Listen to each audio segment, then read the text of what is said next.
Previously, you had to re-upload files or paste media links by hand to repeat attachments across workflow actions. With this update, you can now choose an asset from your media library or upload a new file and maintain it across duplicate actions and workflows. Let's learn how to use this feature. Open a media-supported workflow action and click Add Attachment. Choose Upload a File or choose from Media Storage. Select your file and save the action once validation passes. Besides enabling the new file upload options, there are three key things to expect.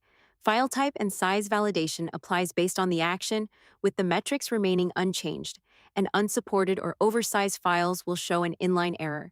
If an action is copied, its attached media will carry over, and builds with previously uploaded media will continue to work as expected.